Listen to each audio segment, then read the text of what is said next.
Welcome to Inside the Headset, presented by CoachComm. Each episode pulls back the curtain on the coaching profession, spotlighting voices from every level of the game and offering lessons and insights for your own path.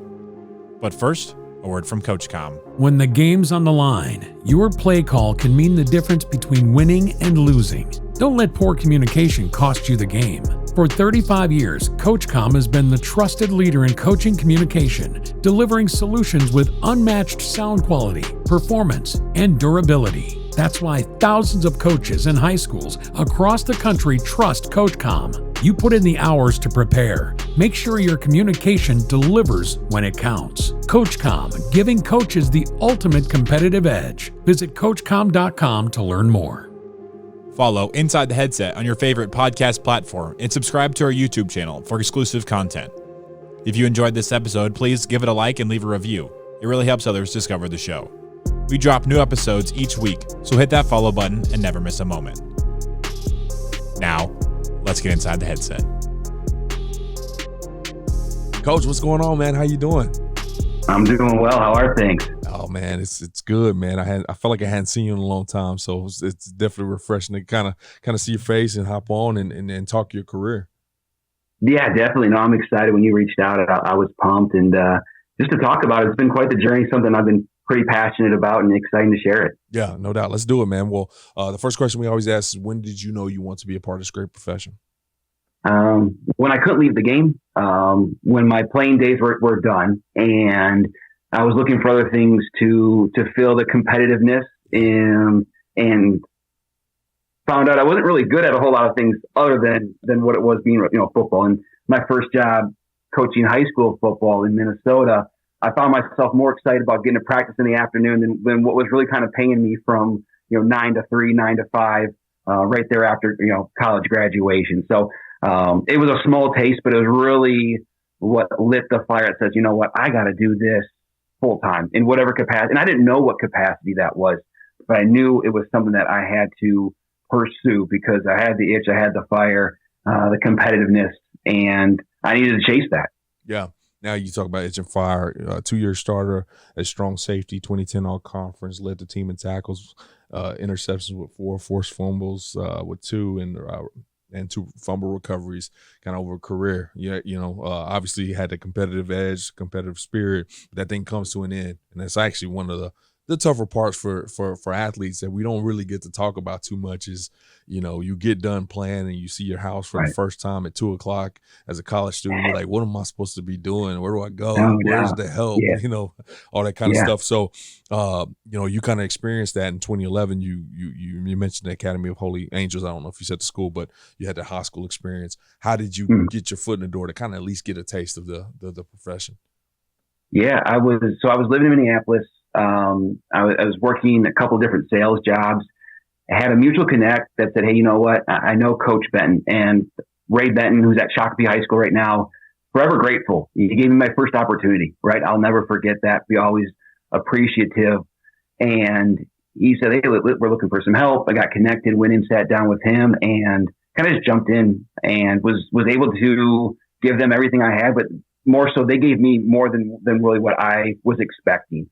And it was something that I was super appreciative for, and being able to take that and run with it. Because I wasn't very good at what I was doing career-wise outside of that. Yeah. And being able to be at the Academy of Holy Angels and work and learn under Coach Benton was an absolute pleasure. And someone I think who helped transition from player to post, college grad to into this profession, which is, I think people understand how difficult sometimes it is just to get your foot in the door in any capacity, whether it's high school, small college, big college, and some things like that. So that was a great year that, we won some football games, and I said, I just can't put this game down in any capacity. So after that experience, that 1 year, and once again, it was part-time, so I know the film breakdown and, maybe some of the prep that you're more accustomed to now these days, may not have been there. How did you approach that linebacker job that you get next at Albright College? Like, who did you reach out to? Because you're talking about getting your foot in the door. Really, those first couple ones are tough, right? No doubt. So, it was I mean, let's be honest. Like, so I got fired, right? I got fired from my day job because I was finding, like, if you're not passionate about something, if you're not excited about where you're showing up to do, whether it be stock shelves, flip burgers, right? Sell cars, something like that. Like, you can't be successful in something that you're trying to find the shortcut through. And lo and behold, it was a blessing in disguise. Like, I wasn't passionate about it. And they said, hey, listen, we're going to go in a different direction.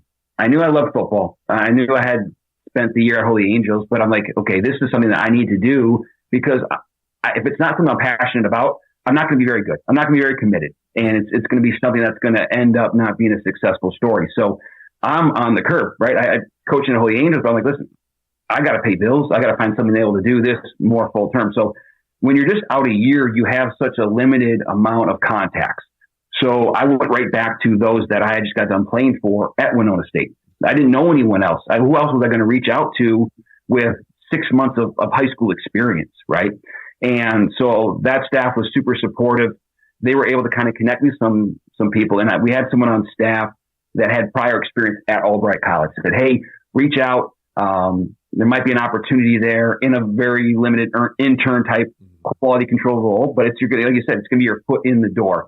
So that's what helped me. And then, there aren't a whole lot of opportunities. That really was the one because I had in this small space a recommendation. So it's like, okay, you either take it or you don't. And it's like, well, this is what I want to do. So, and you said, pack up the car, you drive to, Eastern PA and you find yourself in Reading, Pennsylvania at Albright College, which was a very educational experience, humbling experience. You're at the bottom of this thing. You're doing everything. I'm a little bit biased to small college football because that's where I started. Mm-hmm. But in terms of what you're doing on a daily basis, right? You're doing everything from an intern, from a breakdown standpoint, everything that is required of someone that's entry level, low experience, but on a staff that is limited in numbers, right? Because of what they're able to do resource wise. Well, you're still recruiting a territory. You're still coaching a position. Yeah. Looking back 15 years, it's like, I would encourage anyone, any way possible to get into small college football if they can do it early on, because you're going to get a taste of everything. Yeah. And you're going to kind of, what they say, that you get thrown to the sharks, thrown in the water, see if you can swim. And you're going to find out rather quickly if you like coaching, if you like recruiting, if you like filling water bottles, cutting grass, if whatever it might be, making sure that everything's being taken care of, because it's all hands on deck, because there aren't a whole lot of hands. Yeah, no doubt.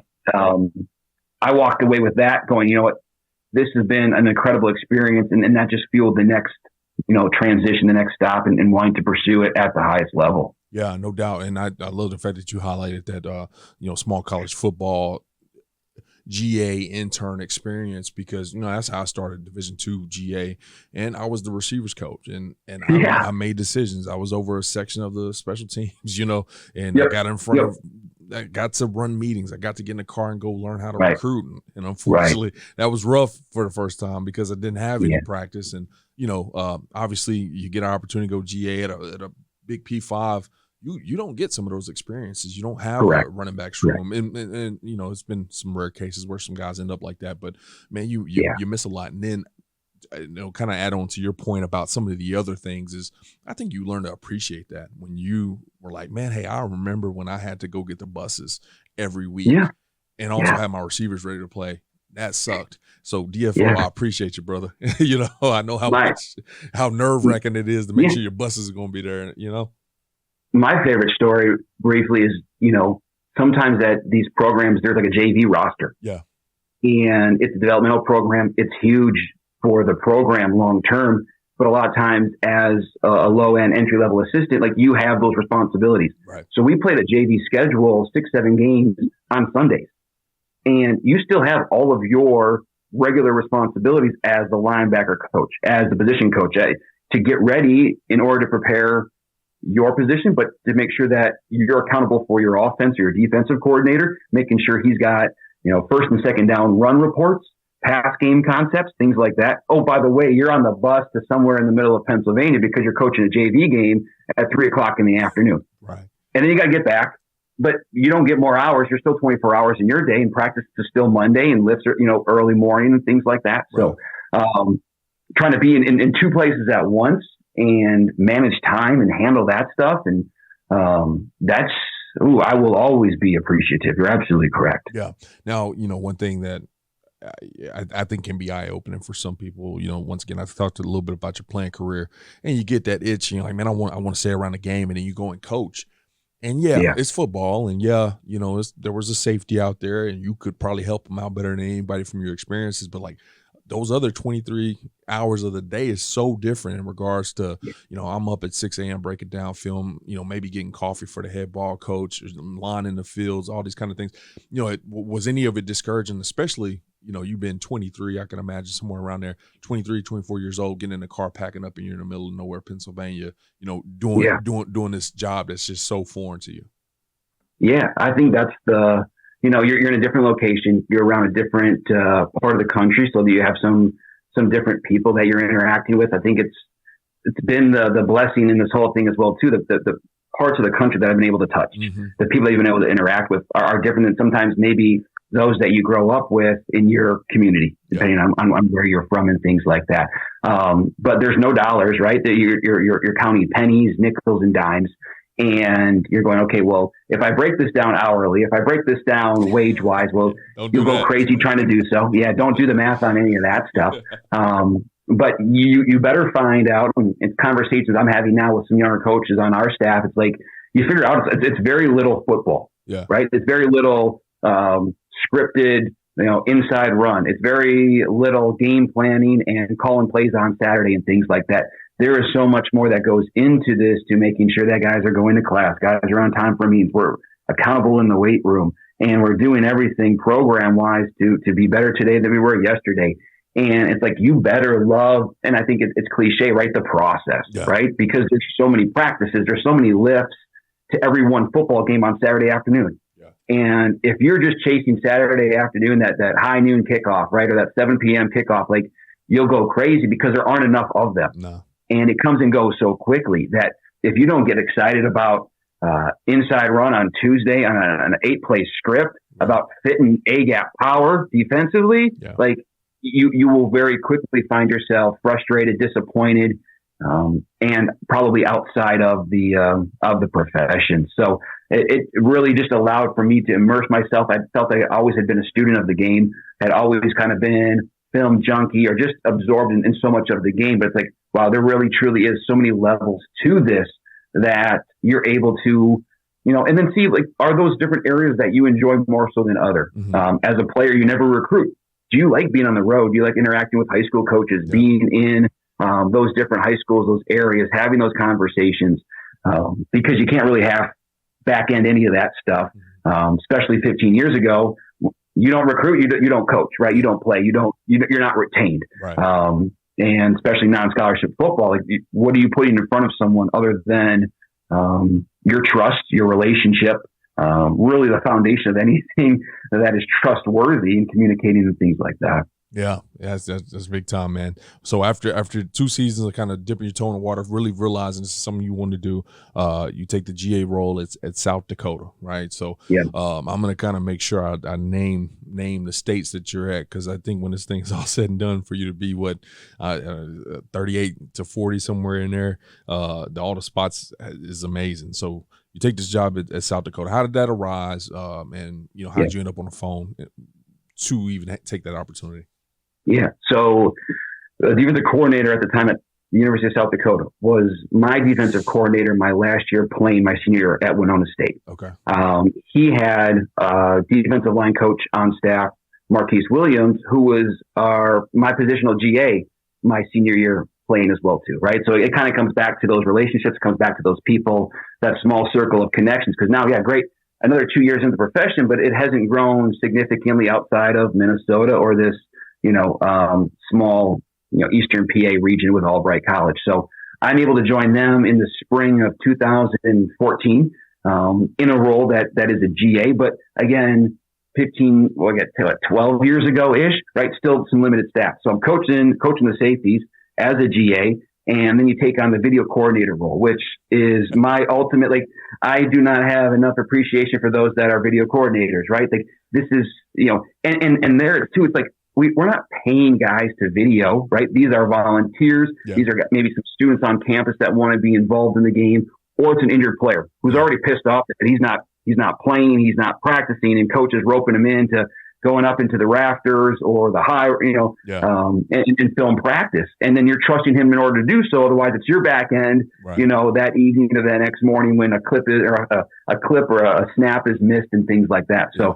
So, again, you're handling different roles. It was a new role for me. I was able to do it at a higher level. And the Missouri Valley, I mean, we all understand and know that the level of football that's going on there, and what a challenging year, but beneficial year for so many different reasons, and being able to do it there in that conference at that level with those coaches, and many that have gone on to be very, very successful in different areas.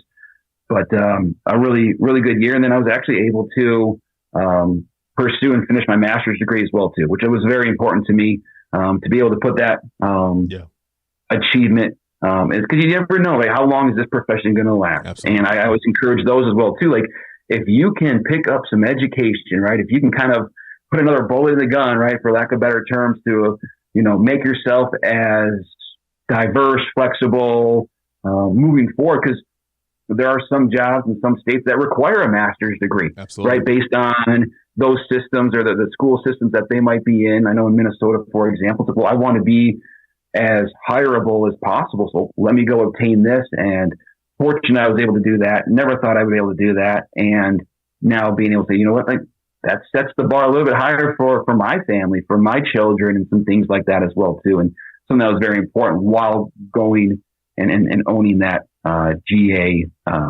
role. Absolutely. Now you said something that just struck a chord with me for sure. The first job, you talk about that long list of things you do with some of the small colleges, because you got to wear so many hats. And one experience, one place I was at, I was the video coordinator. So I got to give a shout out real quick. I'm always here on the camera, but our guy that's kind of behind the scenes and cuts all this stuff up and makes the podcast do what it does. He was a video coordinator for a long time. And I got to say, that is the last on the list of things I could not stand it. So I have the ultimate respect for those guys, because man, I was a good coach, but I was a bad video coordinator, man. Yeah. It was tough, man. It was some long nights and some mess ups, man. That I would never take another video coordinator job again. We had this dragonfly system, right? So the Missouri Valley wasn't all operating on the huddle. They weren't all operating on DV Sports. So this exchange would not happen as fluid as you want it to be. So they would use Dragonfly, which was like this hub. Right now, I'm not old enough to say I was cutting up film and things like that, but this Dragonfly hub would house all these different like MP4 files. But you would still have to go through it, and you'd have to cut out any of the penalties or the officials, or making sure that it was scoreboard from to wide to tight. Yeah. Then you have to upload it into whatever software platform you're using, right? Huddle and things like that. And then go in and put the data in for coaches and things like that. So that was one of those where you're just like, all right, go, right? Figure it out as you do. Call maybe one or two people that that have kind of done it before. Right. Google a lot of stuff really quickly, but like late nights and things like that. I remember we came back from Oregon, and I got to get the film up. We played at 8 o'clock West Coast time. Well, by the time you get back to Central time, 6, 7 o'clock in the morning, you're already behind. Well, let me upload it. Well, halfway through the upload, I fall asleep. Computer's unplugged. Huddle, shuts down. So I'm like, I'll wake up, half an hour, 45 minutes. This thing will be uploaded. Well, nope, none of it's uploaded. I'm like, that's how you learn, right? Now you're scrambling even more. Some things you forget about just to try to block out, but sometimes they're funny reminders now when you're like, oh my goodness, how did I navigate that? And not to interject too much on that, but I do have to share the story, man. One of our first spring practices, I'm the video coordinator, and it's just last on my list of things that I'm trying to prepare for, right? So one of these student assistants, bless her heart, runs up to me. It's like, oh, where's the tripod? I'm like, don't worry about it. Like, we just want to watch the film. The coaches were about to throw up watching the film because it was just so rocky and all the drills, and I got chewed out by the head coach. And I was like, man, like, why wouldn't I have known how important the tripod was, No. So that was obviously a big learning experience for me there in that role. Now, you have a great opportunity to play, like you said, in the Missouri Valley, the SEC of FCS to a certain extent in regards to just the talent that runs through there and the juggernaut of teams in there.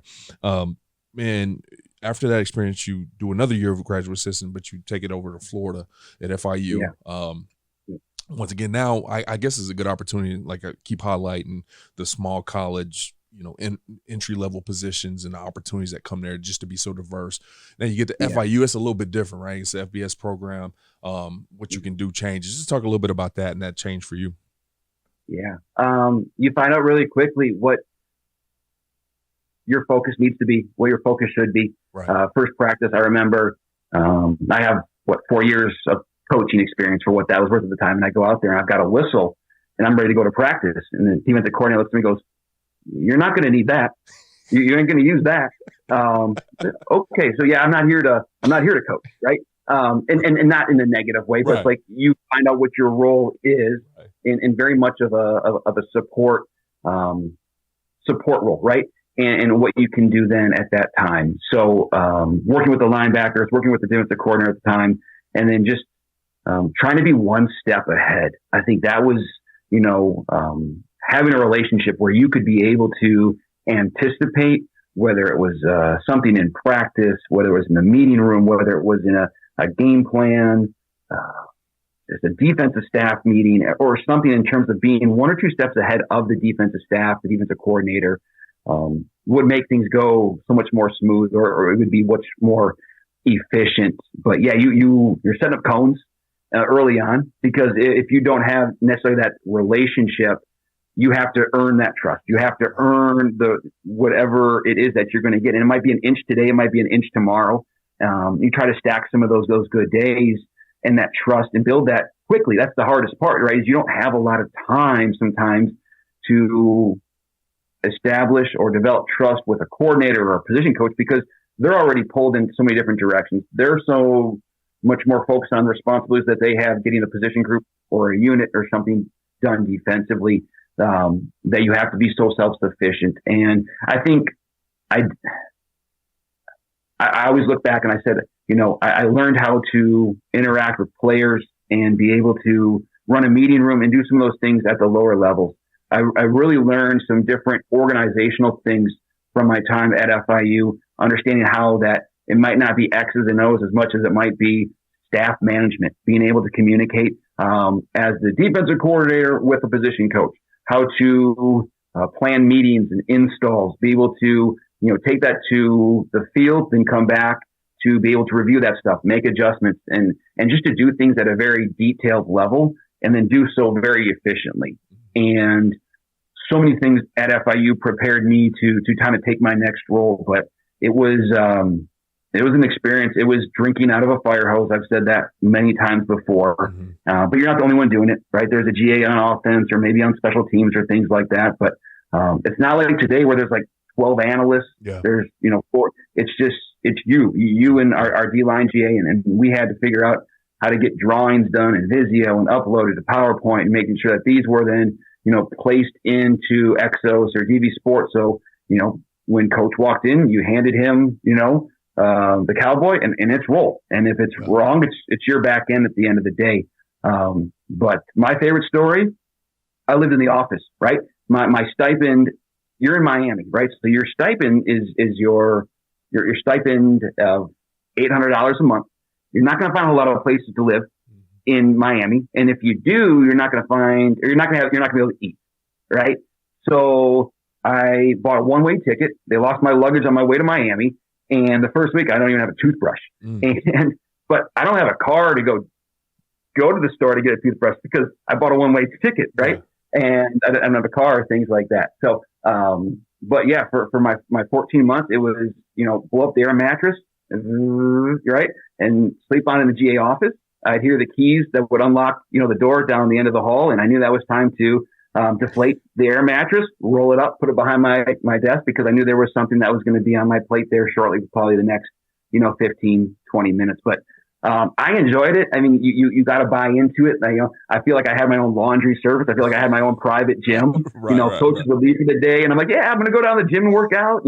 I could kind of cook in the coach's office there, do some things, heat some things up. But coffee runs were my favorite because I actually got to leave campus. I got to leave the facility, right?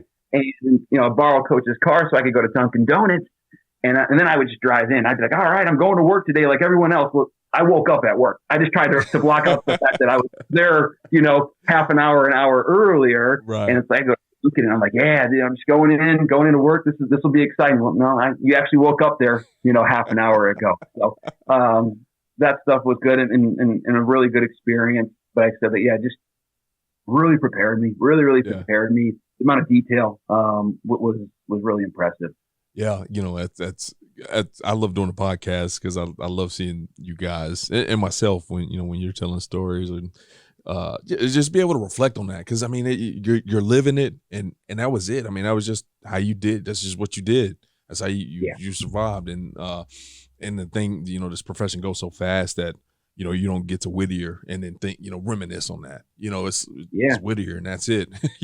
And so it's kind of crazy when you get the opportunity to reflect and be like, God dang, I really was just, and it's your other GAs too, right? It's other guys that you're just kind of going through the mud with, right? That are just like, hey, do you remember this? I was like, no, you know what? I probably blocked that out at some point because that was pretty challenging. You're like, no, we did this, we did that. I'm like, oh my goodness, I've forgotten that because probably for personal health reasons, right? Like you're just like, I can't imagine going back and doing that again 10 years, 15 years later. But being able to share that stuff too with other people, like you're not the only one going through it, right? You're not the only one that's navigating that.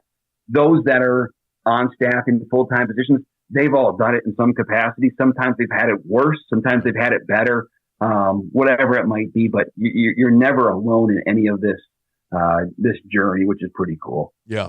Well, obviously in these roles that you've had so far, it doesn't take a rocket scientist to listen to this and see your passion for the profession and how you immerse yourself in this deal. So, I mean, very quickly, I mean, you haven't been coaching a long time and now you're in charge of one side of the ball, Whittier College. I don't know if you've taken a job, you were a defensive coordinator or not, but I know at some point in time there, you're the DC.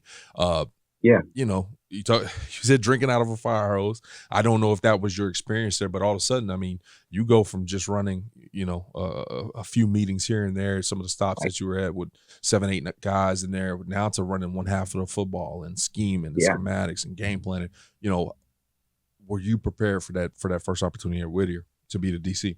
I definitely say I was prepared, but there's a couple of different ways to be prepared, in my opinion. I don't think I was prepared in all the ways, right? So I felt I was prepared from an X's and O's, from being able to run and delegate meetings, to structure installs, to be able to put a product on the field, to practice or to plan practice accordingly, knowing how much time we're going to dedicate to pursuit, then transition to anything individually, back to 7-on-7 or scale. All of the structure stuff, I thought I was very well prepared for. I think anytime you transition into a new position or a role that you've never held before, you don't necessarily know how to handle that as a person, right? And I think when I say that, it's like, okay, so I was a defensive coordinator, but I had never been a defensive coordinator. Yeah. I didn't know how to handle the platform, the responsibility, other than lean on those that had already done that or who I had worked for previously, right? So I'm trying to be a little bit of this defensive coordinator, the one I played for. I'm trying to be a little bit of a defensive coordinator that I worked for at FIU. And you're trying to do that because you're kind of trying to develop this identity on how you want to navigate, player meetings, positional meetings, staff meetings, and things like that. And I think that's where I struggled early on because I was trying to be little bits and pieces of someone else that really wasn't me. Yeah. And so you make some different mistakes like that. And you think early on too, right? Like I got to call the best play. I got to call the perfect blitz at the perfect time. I got to put Johnny or Jimmy in the right spot. So when the ball's, run there, he makes the tackle. And, fortunately through my career there, I was able to make those mistakes early on and then grow to the point where it's like, you know what, like you've got to be you, because you've got to be you in terms of growing and developing relationships with these players, because kids, young men, football players, they're smart, right? And they're going to read through the smoke and the mirrors. And they're like, okay, you are trying to be someone that you're not. I don't recognize who you are in meetings or who this person is on the football field. So when I kind of really got back to saying, you know what, taking a step back and saying, okay, first and foremost, I just need to be myself, and investing in players and relationships that I needed to do early on that I didn't do, and a mistake that I made and learned from, and grateful to be able to do that through the process at, Whittier College. I think that's finally when we started to see some growth as a program, as a team, as a defense.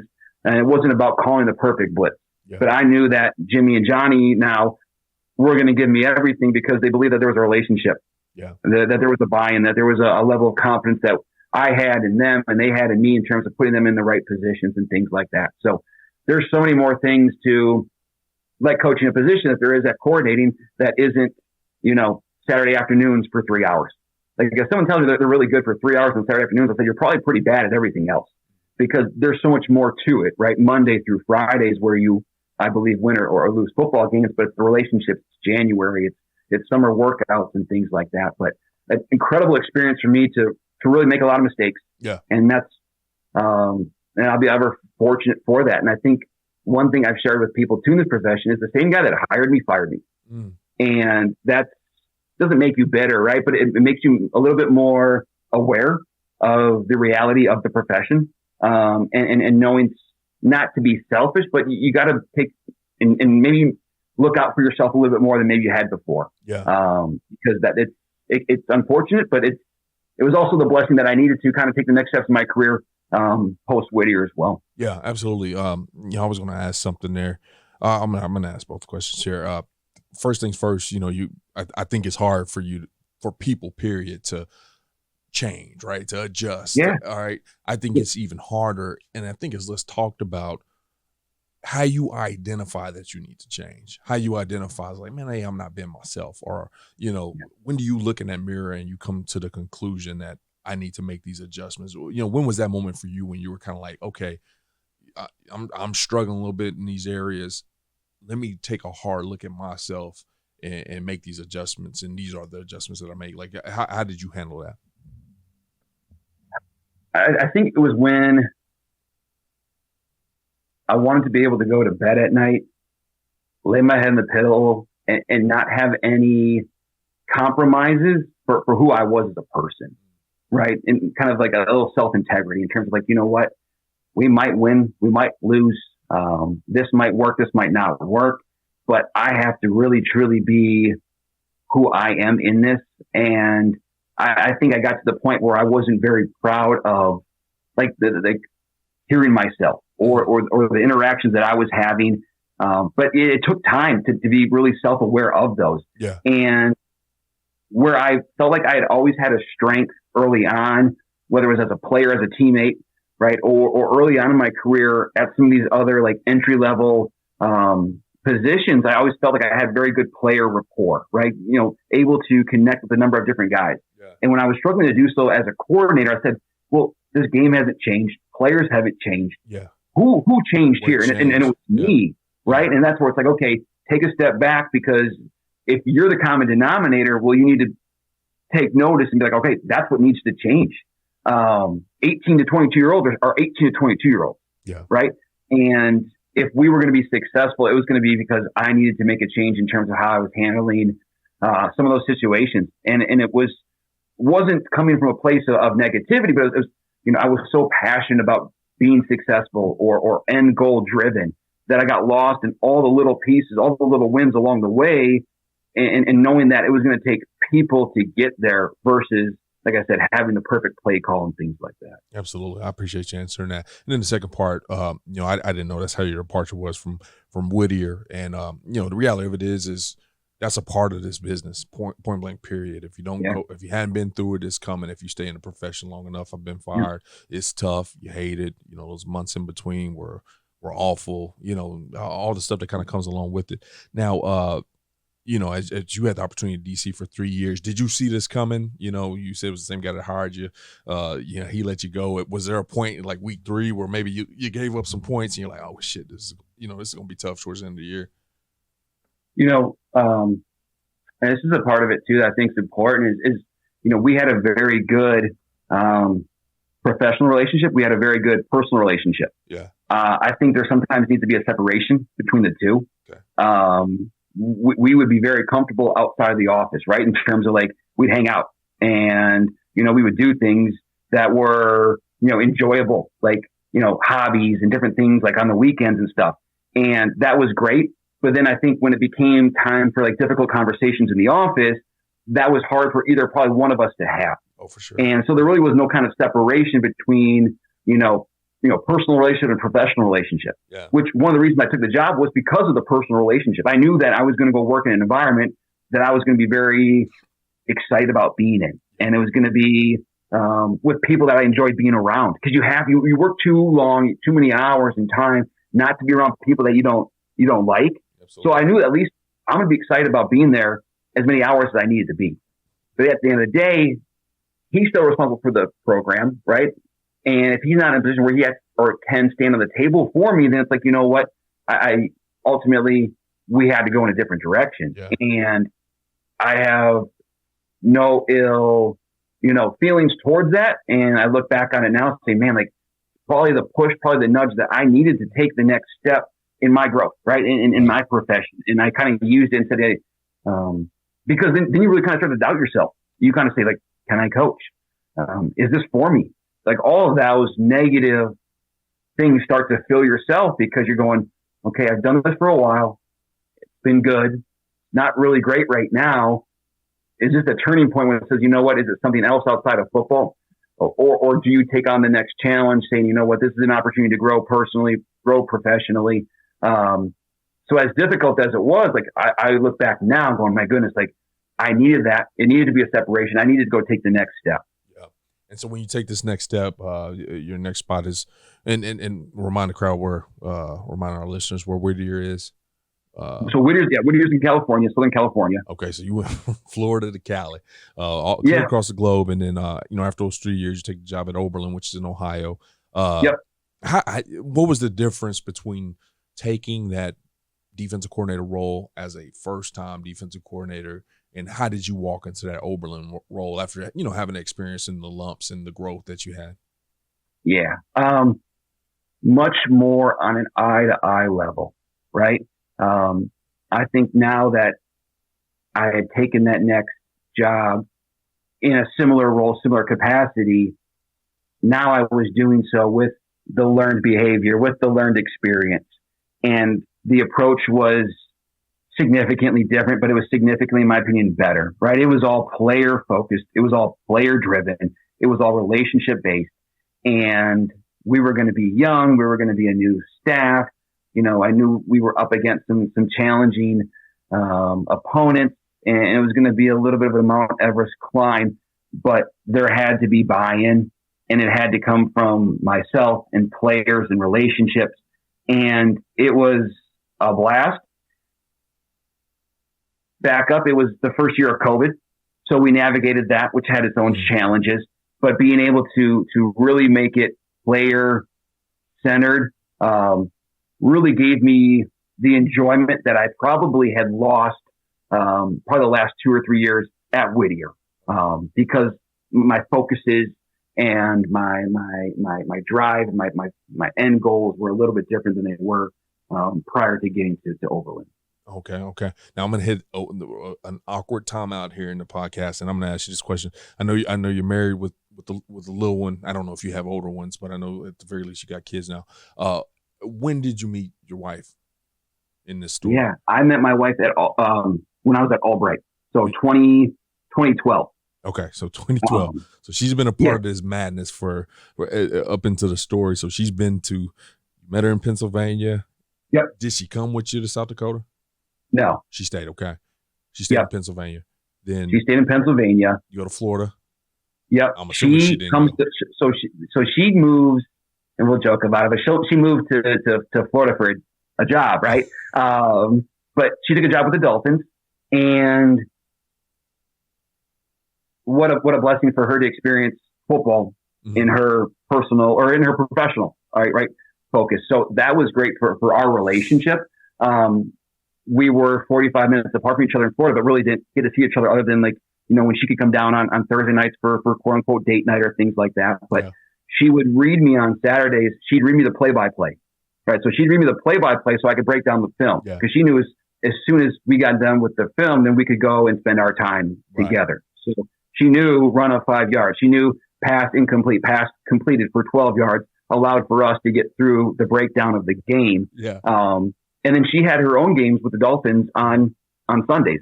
So she knew And we joke about it too. She goes, "There's no way you work this much on Sundays or Mondays." She thought I was cheating on her, right? And I was like, "No, this is literally what we do. These 48 hours Sunday and Monday are a little bit of a grind." Yeah. So she's with the Dolphins, unbelievable opportunity. I go to California and now we're across the country, right? I'm getting done with practice, in the evening. She's going to bed, right? Yeah. So those are our kind of conversations. I wake up, she's already halfway through her day. And we did that for 4 years there. And then you get to Ohio and okay, now we're actually kind of a little bit closer to each other, right?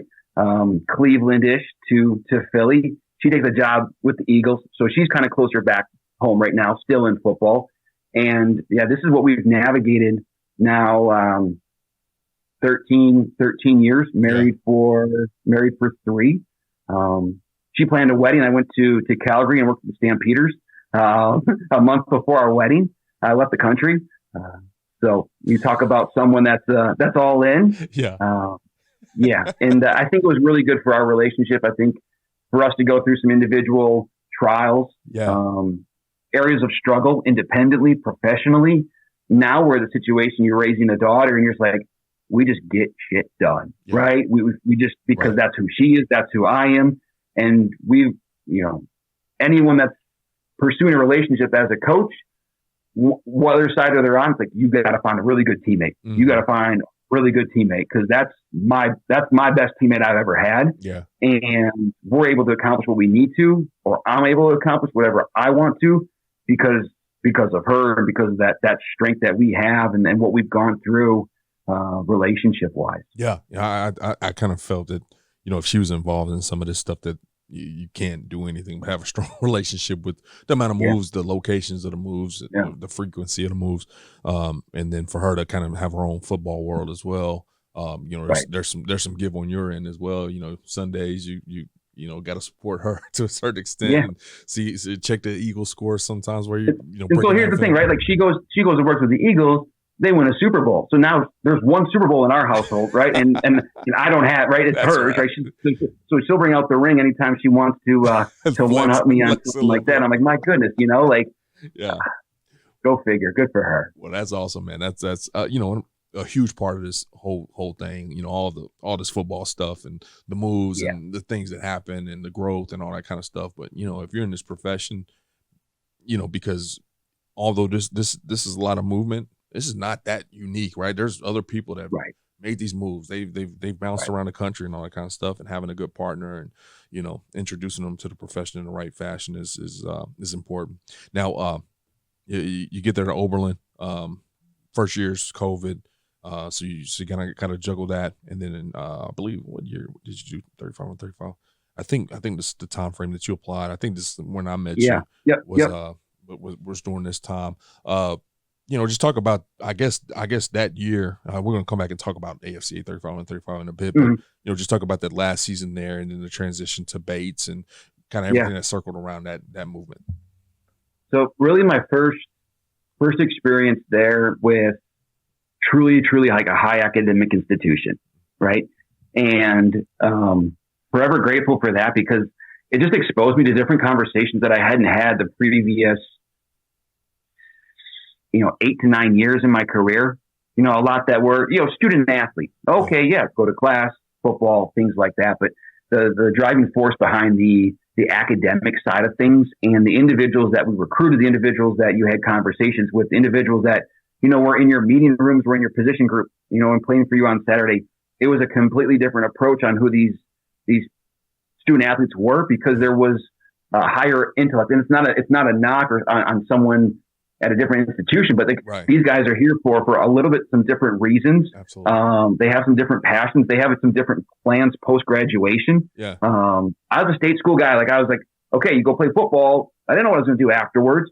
These guys have the next 40 years figured out sometimes. Oh, absolutely. And it's a different student athlete to coach. They're a little bit more cerebral. They're very thorough, which forced me, and say forced me, but helped me become even another level detailed, right? Another level of thorough in terms of my communication because you were going to get a lot more questions. You were going to get a lot more interaction. Coach, why? And they weren't doing it out of spite or to test you on something. They ultimately really wanted to know, if this is happening, well, why is that happening? Yeah. And it really helped me take a step back and say, well, there's a different player here. There's a different way to coach, but ultimately there's a different way to teach. Yeah. And we talk about coaches being great teachers. Like if you're not a great teacher, you're going to struggle, especially in some of these higher academic institutions where these players are, very much on their toes in terms of asking questions, being engaged.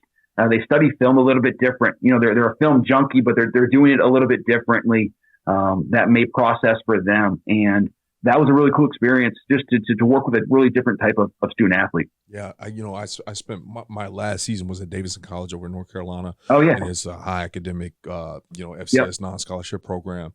And I just left this FBS program in the middle of Louisiana where we just, hey, it's ball. Everybody's going to the league, Yeah. And, one of the craziest, when I had that eye-opening experiences, I took the job in the spring and I got there that summer and I'm like, oh man, you guys, y'all ready to get after it? No, coach, I got a Bank of America internship. They're going to pay me $65,000. I'm like, damn, that's more than I'm making. Yeah. And you just realize that they're not here to go to the league. And, some of them are, don't get me wrong, but it really is. And I love that you said that like that too, because sometimes I struggle to explain it because it's like, I still coach ball, but it was a much different approach, man. Them dudes, they understood it and they wanted to know why. And or sometimes they wanted to know why to understand it. Maybe they couldn't grasp it that way. And that's I had the same experience and it was so unique. And I mean, some of the relationships and I garner from some of those young men, are priceless just because they were so unique and so awesome. And they're doing extremely well these days. Man, those are very different. And I love that you kind of highlighted that. So, your next job, you move over back to the East Coast, but on the Northeast part of it. You take the defense coordinator role at Bates College. What led you to that situation there? People, a head coach relationship, another staff member that I had previously worked with, and I had kind of tasted the high academic world at Oberlin. And I enjoyed that type of atmosphere. And I was like, you know what? People speak of the Ivy League. They speak of the NESCAC. They speak of those two leagues. Like, if in my opinion, I'm very biased, not very biased, but I'm biased in terms of like, if you're going to do something that is at an elite or at a high level, like try to do it at the best. And knowing that if it's going to be small college Division III football, like high academic, the NESCAC is where you want to be. And I know just based on what people have talked about in terms of experiences there and what that's like, that was a very different experience, but good experience, but different in terms of like, again, now you're taking the high academic piece to another level, in my opinion. And there are some individuals there, like you're talking about, like, oh, coach, like I've got this internship at Fidelity that I've got, I got my third interview coming up in 2 weeks and I'm preparing for that. And in that space and dealing with parents and alumni, I think how heavily involved alumni are in small college football at the high academic level. Right. I was just, so very successful. You are surrounded by successful people, or you're going to come across someone that's connected to that university, that college, that school in some capacity. And you better be on your A game, in my opinion. Yeah. But really enjoyed that.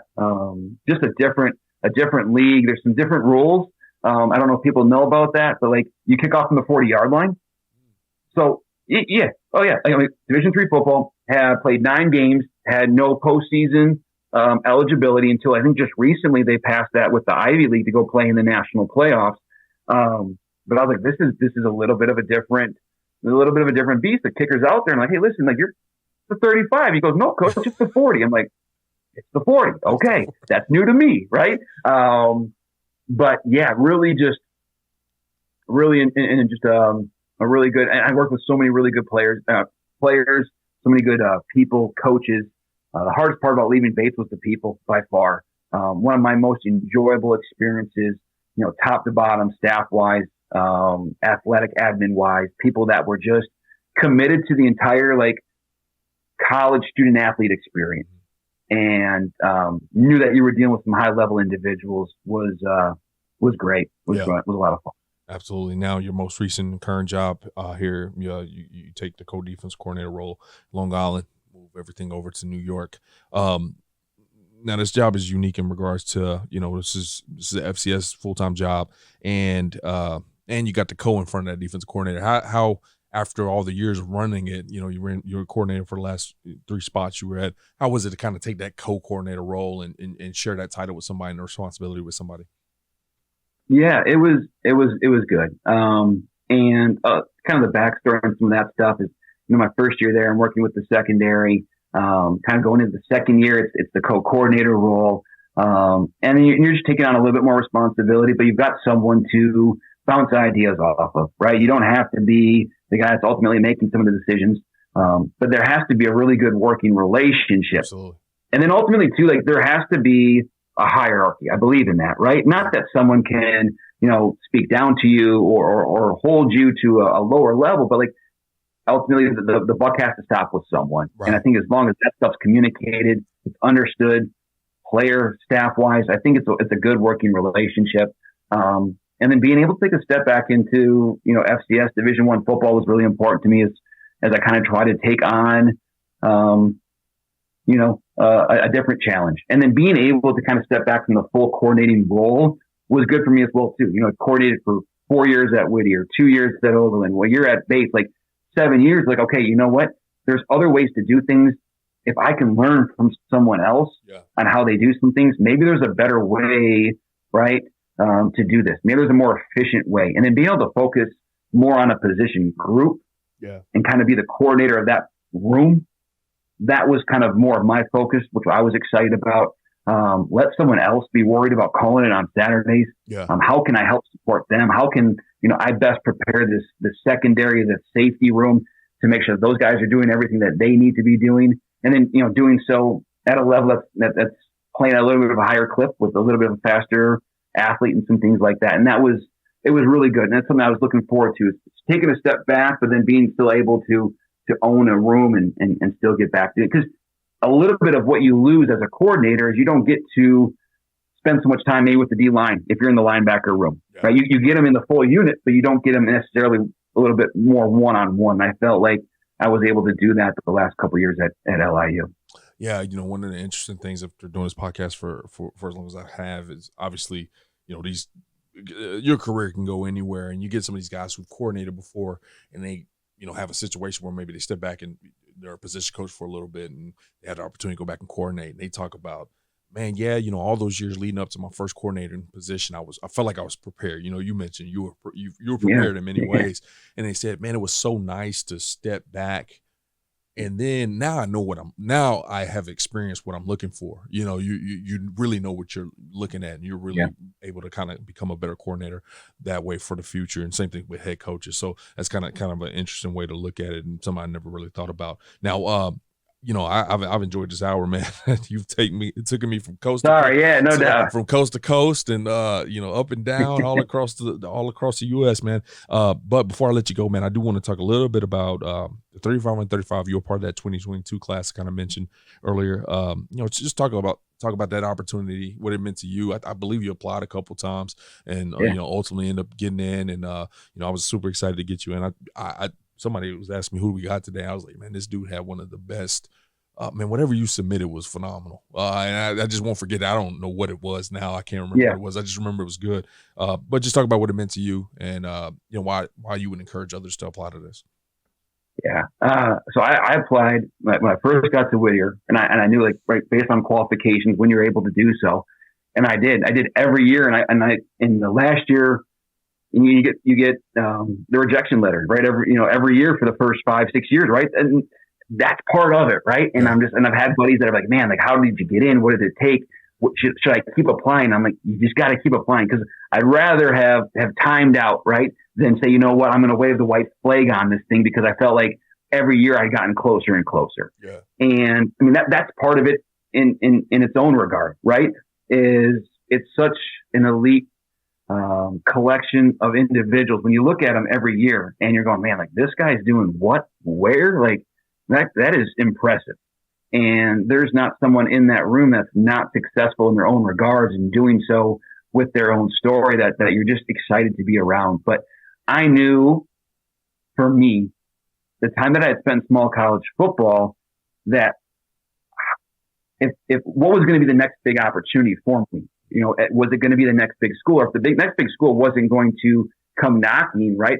How could I put myself out there? How could I attack different platforms to present myself on a professional level that says, hey, I think this guy's doing things the right way. I think he's worth a phone call. I think he's worth, maybe a second glance at a resume, because no one's going, hey, what did this small college defensive coordinator, what did he hold teams to rushing wise in 2018? Like, it's probably not really in the reality of what is the growth in this profession, right? Or how you take the next step. But okay, and now I can apply myself to these type of associations, or take on some types of these, elite fraternities is how I kind of looked at it. Yeah. And I said, if I can put myself in that room with guys that are at some places that I want to be, that are doing some things that I want to be, I need to improve, right, the company that I keep.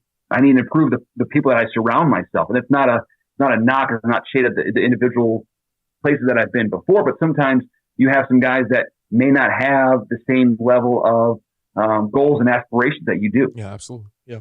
You got to go try to knock on some different doors then. And for me, that was what the 35 under 35 was. Okay, how do I go put myself at a different table? How do I go put myself in a different room with some guys that are trying to do this at the highest level possible? And then that experience, you get in there and you're like, okay, are there going to be some egos, right? You just really don't know. Are there going to be some guys that, because of where they're at or what they're doing, coming from a small school at the time that I was at, it's like, how is that going to be perceived? And then I was just blown away with how genuine people were and then have been. I think sometimes we get into these conversations, or we work with individuals like, hey, if you ever need anything, just let me know. Yeah. Well, when you need something and they're not there, right, you're like, well, now I know. Now I know. But I've never felt that. I feel like the relationships have been very genuine. I feel like, there's common ground, and there's a common level of respect for those that have put themselves in that room that said, oh my goodness, like, I remember sharing that experience with you. That was beneficial. And truthfully being able to help take the next steps in a career, or bounce ideas off of, or I'm looking to hire someone. Those are guys you're going to and say, hey, listen, anyone on your staff that you would highly recommend, I respect you, although we had maybe had a brief interaction, and being able to bounce ideas off of guys like that. And I look back at that and say, that is something I'm extremely, extremely proud of, and will forever be. And I always encourage individuals that are coming up that have the years, the time, and the opportunity to do so, because I wish I could go back and sit in that room every year.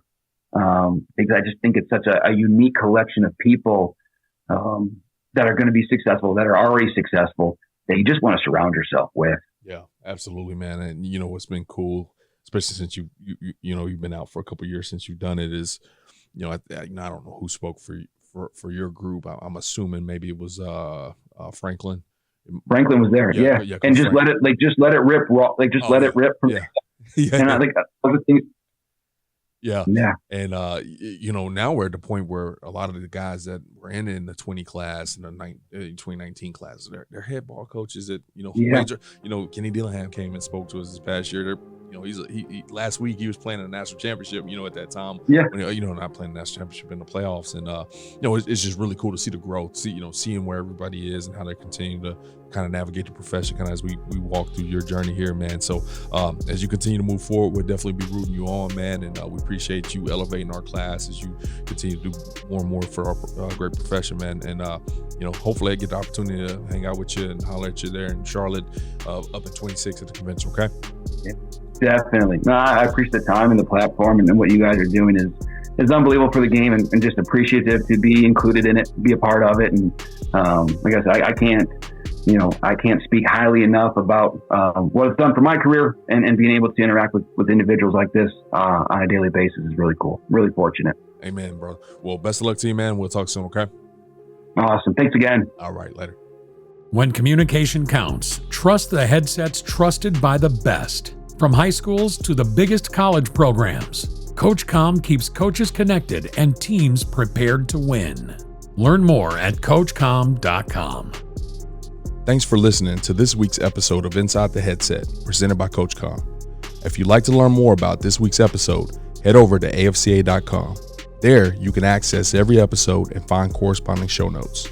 Remember, you can catch every episode of Inside the Headset, presented by CoachComm, on wherever you get your podcasts, including Spotify, Apple, and YouTube. While you're there, we'd love for you to take a moment to rate, review, and subscribe to the podcast. Your feedback helps us improve and grow. Keep up with the latest news by following us on social media. Connect with us at Inside the Headset, and remember to tag us when you share your favorite episodes. For more updates on all things AFCA, be sure to follow the @WeAreAFCA social media accounts. If you're not a part of the AFCA community yet, visit AFCA.com to join thousands of NFL, college, and high school coaches nationwide and across the globe. Elevate your coaching game with an AFCA membership. You'll gain exclusive access to the annual AFCA convention, magazine, digital library, and AFCA Insider email. Stay up to date with the latest stories and news on the AFCA website. More than just a convention, the AFCA offers continuous education, guidance, networking, and more. Celebrate the past and shape the future with the AFCA. It's about fostering exceptional coaches who create outstanding teams and even better individuals. Invest in your skills and make a lasting impact today by engaging with the AFCA. Your journey starts here.